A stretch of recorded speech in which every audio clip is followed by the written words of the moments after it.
Existe um samurai que perdeu o braço direito por traição do próprio mestre. E se tornou o espadachim mais temido do Japão feudal depois disso. Não apesar da perda. Por causa dela. Essa história tem algo que a maioria das histórias de vingança não tem. Não é sobre um homem que esperou o momento certo para matar quem o traiu. É sobre um homem que pegou a destruição que fizeram dele e construiu com ela algo que nenhum dos que o traíram conseguiria jamais alcançar com os dois braços intactos e o melhor mestre do mundo. Mas antes de chegar na vingança, antes de chegar na técnica que reescreveu a história das artes marciais japonesas, preciso te contar o que aconteceu naquele dia. O que exatamente o mestre fez.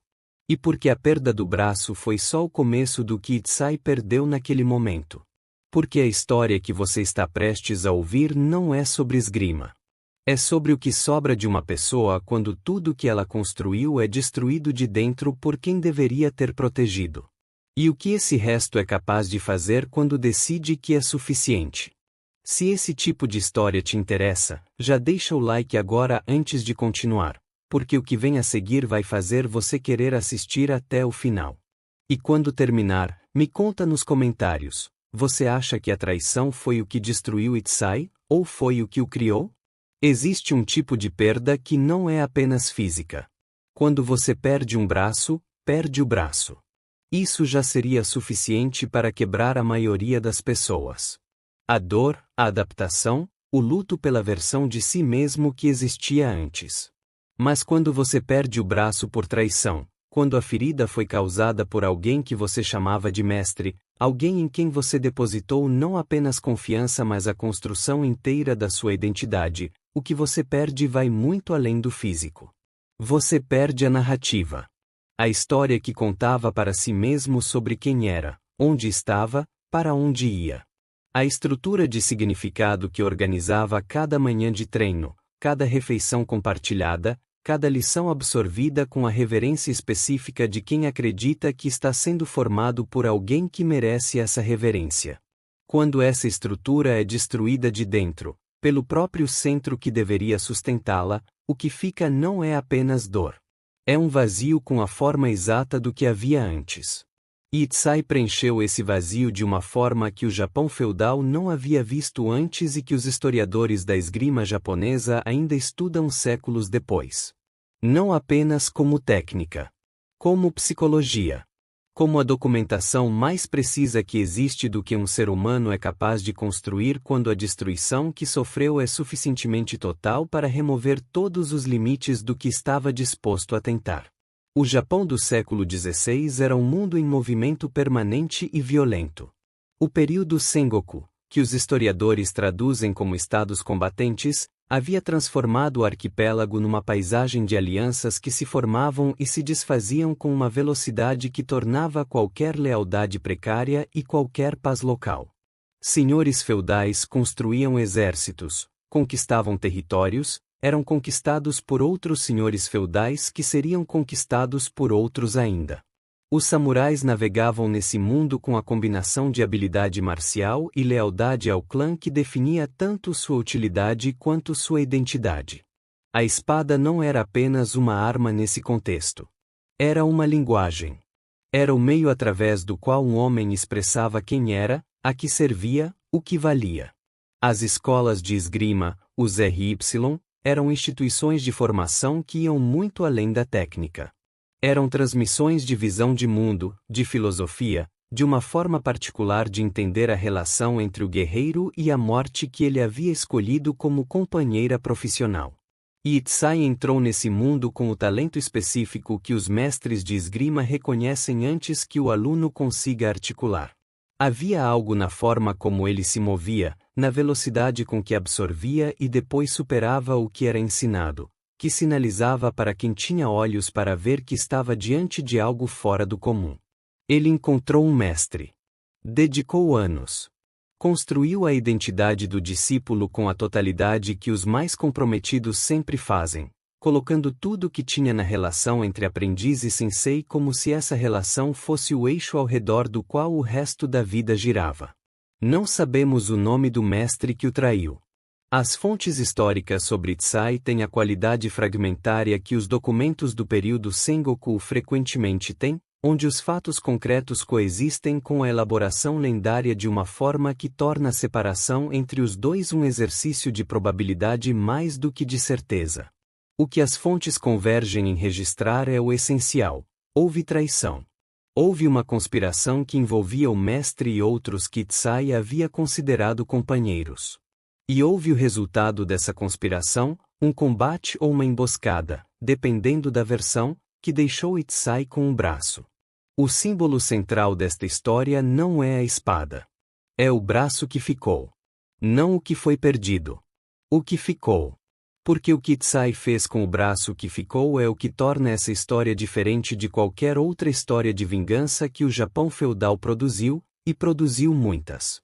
Existe um conceito na psicologia do trauma que descreve o que acontece quando uma perda é suficientemente total para forçar uma reorganização completa da identidade. Não a perda que você absorve e da qual se recupera voltando aproximadamente ao que era antes. A perda que destrói a versão anterior de forma tão completa que a reconstrução não pode ser uma restauração. Tem que ser uma criação. Itsai não podia voltar a ser o que havia sido. O braço perdido não era apenas funcional. Era metade de uma técnica construída ao longo de anos, de uma forma de segurar a espada, de um equilíbrio corporal que havia sido desenvolvido dentro de um sistema que agora havia sido revelado como falso em sua própria fundação. Tentar recuperar a técnica anterior com um braço seria tentar reconstruir uma casa sobre fundações que você sabe que são podres. Ele não tentou recuperar. Começou do zero. O que Itsai desenvolveu nos anos seguintes à traição é conhecido como ITY, a escola de uma espada, e representa uma das contribuições mais influentes da história das artes marciais japonesas. A premissa era radical para a época. Em vez de usar duas espadas, como era comum, ou de adaptar técnicas de dois braços para um, Itsai construiu uma filosofia de combate inteiramente nova baseada na ideia de que uma espada, usada com velocidade e precisão absolutas, era superior a qualquer multiplicidade de armas. Mas a inovação técnica era apenas a superfície. O que Itsai havia descoberto, ou talvez seja mais preciso dizer o que a perda o havia forçado a descobrir, era algo que os praticantes de artes marciais japonesas chamam de mushin, mente sem mente, o estado em que a ação precede o pensamento, em que o corpo responde antes que a consciência intervenha. A maioria dos praticantes busca esse estado como objetivo a ser alcançado através de décadas de refinamento. Itsai chegou a ele pela destruição do que havia antes. Quando você perde metade da técnica que construiu, quando o sistema no qual havia investido toda a sua formação se revela fundamentalmente comprometido, o que sobra não é nada. É o núcleo. É o que estava lá antes da técnica, antes do sistema, antes do mestre. É o instinto de sobrevivência destilado até sua forma mais pura, sem as camadas de elaboração que a formação adiciona e que às vezes, paradoxalmente, tornam o praticante mais lento porque há mais decisões a serem tomadas. Itsai ficou mais rápido depois de perder o braço. Não apesar da perda. Por causa dela. Os anos que se seguiram à traição foram anos de Musen Shuji, peregrinação marcial, a prática japonesa de viajar pelo país desafiando outros praticantes para testar e refinar a técnica. Para Itsai, essa peregrinação tinha uma camada adicional que a prática tradicional não tinha. Cada combate era também uma busca. Cada vitória confirmava que o que havia sido destruído havia sido substituído por algo mais sólido. Cada derrota era informação. Mas havia nomes específicos na lista que carregava. Os antigos companheiros que haviam participado da conspiração. Os que haviam estado do lado do mestre quando o mestre havia escolhido a traição. Os que sabiam e não disseram, ou os que participaram ativamente, dependendo de quanto cada um estava envolvido. Itsai não os buscou imediatamente. Não porque não quisesse. Porque sabia, com a clareza específica de quem havia aprendido a lição mais cara possível sobre subestimar inimigos, que buscar antes de estar pronto era repetir o erro de baixar a guarda antes da hora. Ele esperou até estar pronto. A preparação foi a vingança em si, no sentido mais profundo. Cada hora de treino era uma hora investida no momento que estava construindo. Cada técnica refinada era um passo mais próximo. A paciência não era resignação. Era planejamento. Era a compreensão de que a melhor forma de garantir que o momento chegasse era garantir que quando chegasse, ele estivesse em condições de aproveitá-lo de forma definitiva. Os encontros com os antigos companheiros que as fontes registram têm aquela qualidade específica dos momentos em que a preparação longa encontra a oportunidade e o resultado parece inevitável apenas em retrospecto. Itzai havia se tornado algo que eles não haviam previsto que ele se tornaria. Haviam calculado com base no que ele era quando o braço foi perdido, e ele havia passado anos se tornando outra coisa completamente. Essa é a ironia específica da traição mal calculada. Quando você destrói alguém de forma suficientemente total, mas não de forma suficientemente definitiva, o que sobrevive da destruição às vezes é mais perigoso do que o que existia antes. Porque a destruição remove as limitações junto com tudo mais. Remove o respeito pelas regras de quem ainda tem algo a perder. Remove a hesitação de quem ainda está investido no sistema. O que sobrevive é puro, destilado, sem as contenções que a formação dentro de um sistema sempre impõe. A ITY que Itzai fundou se tornou uma das escolas mais influentes da história da esgrima japonesa. Seus princípios foram desenvolvidos por gerações de praticantes, codificados, transmitidos, adaptados. A escola produziu alguns dos espadachins mais célebres do período Edo. A técnica que havia nascido da necessidade de um homem com um braço de encontrar uma forma de sobreviver tornou-se um sistema completo de filosofia marcial que influenciou o desenvolvimento das artes marciais japonesas de maneiras que ainda são rastreáveis. Mas o que a história técnica da ITY não captura completamente é a dimensão psicológica do que Itzai havia feito. Ele havia pegado a coisa que havia sido usada para destruí-lo, a traição de um mestre, a perda da técnica construída dentro de um sistema que se revelou falso, e havia usado essa destruição como material de construção. Não metaforicamente. Literalmente. A limitação física que a traição havia imposto tornou-se a premissa de uma inovação técnica que não teria existido sem ela.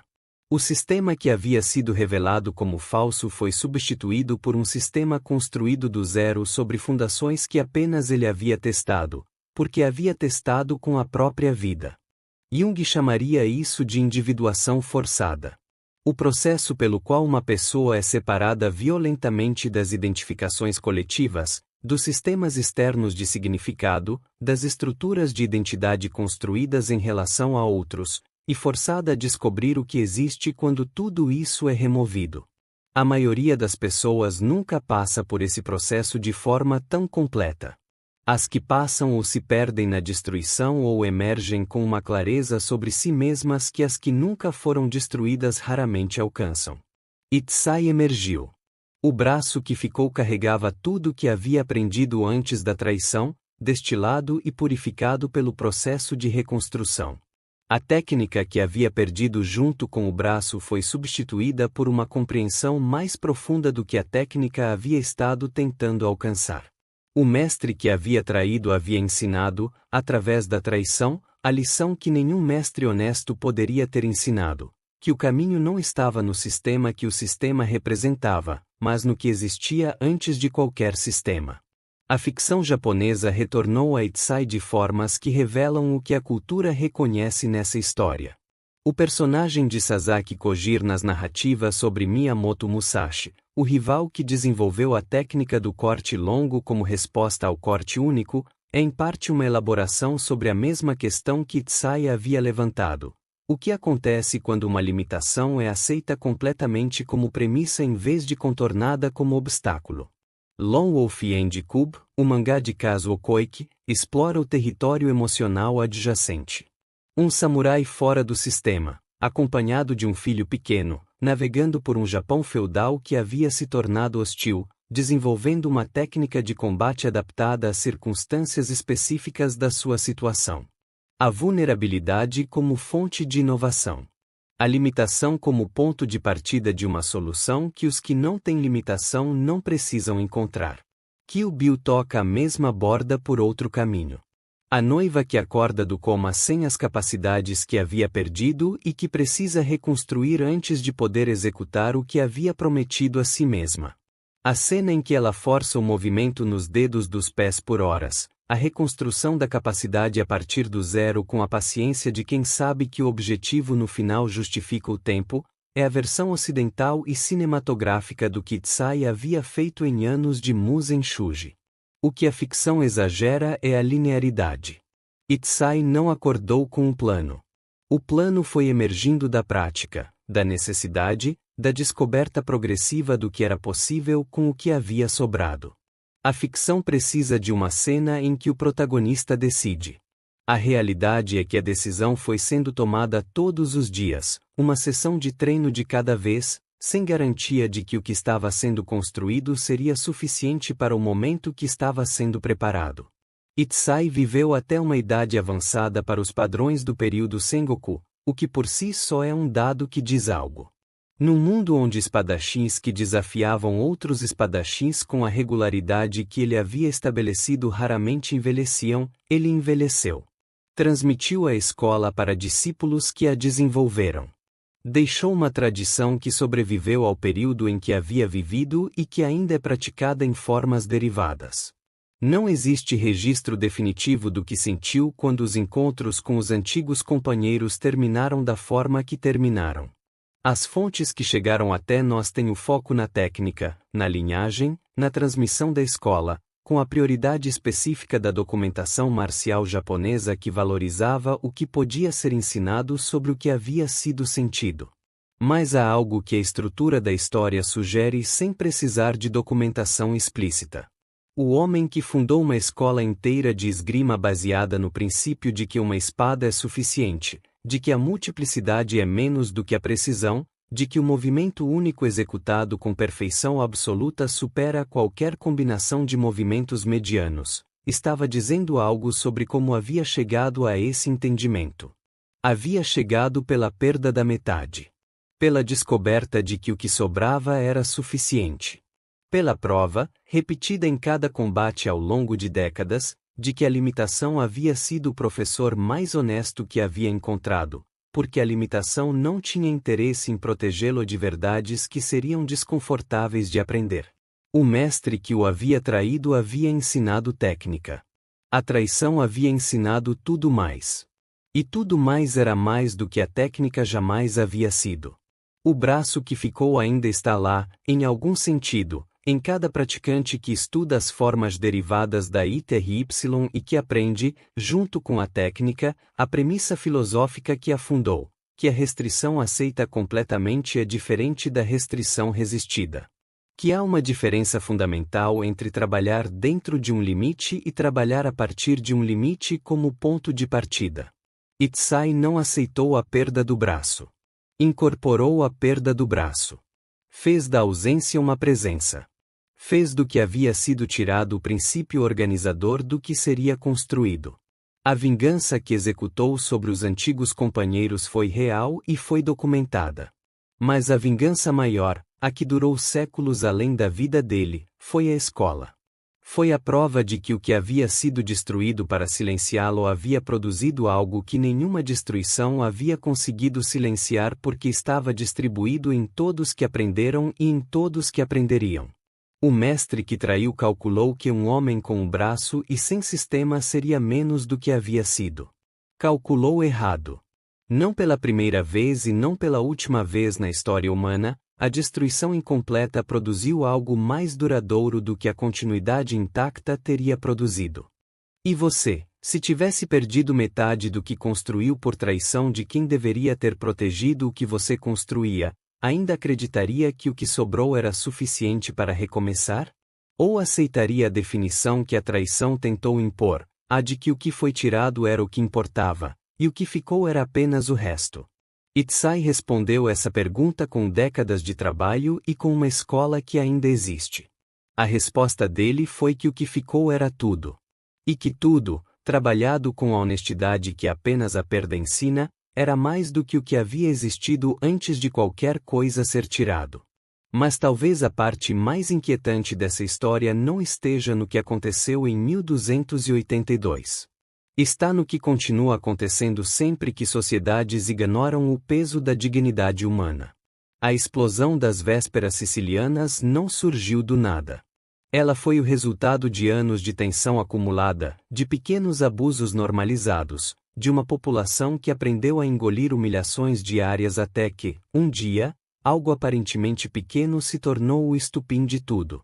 E esse padrão atravessa séculos. A história mostra repetidamente que comunidades raramente se levantam apenas por causa de impostos ou dificuldades econômicas. O que realmente transforma a frustração em revolta é a sensação coletiva de desprezo, a ideia de que aqueles no poder não apenas governam, mas também desconsideram a dignidade dos governados. Quando essa percepção se espalha, algo muda no comportamento coletivo. As pessoas começam a observar mais. Conversam mais em silêncio. Compartilham olhares que dizem aquilo que ninguém ousa falar em voz alta. A tensão deixa de ser apenas individual e passa a ser compartilhada. É nesse momento que a história entra em uma zona perigosa. Porque, quando o limite coletivo finalmente é ultrapassado, os eventos deixam de seguir o ritmo lento da política ou da diplomacia. Eles passam a seguir o ritmo imprevisível das multidões. Em Palermo, tudo começou em frente a uma igreja, durante uma celebração religiosa. Um cenário comum, quase banal. Mas a banalidade era apenas a superfície de algo muito mais profundo. Quando o primeiro ataque aconteceu, não foi apenas um ato de violência. Foi a liberação de anos de ressentimento comprimido. E quando uma multidão chega a esse ponto, ninguém, nem reis, nem governadores, nem exércitos, consegue controlar completamente o que vem depois. Talvez seja por isso que as vésperas sicilianas ainda ecoam na memória histórica. Não apenas como uma revolta contra um domínio estrangeiro, mas como um lembrete desconfortável de algo que continua verdadeiro até hoje. Sociedades podem suportar dificuldades por muito tempo. Mas poucas suportam, indefinidamente, a sensação de serem tratadas como se não tivessem valor. E quando essa sensação se espalha o suficiente, a história tende a encontrar seu próprio sino para tocar.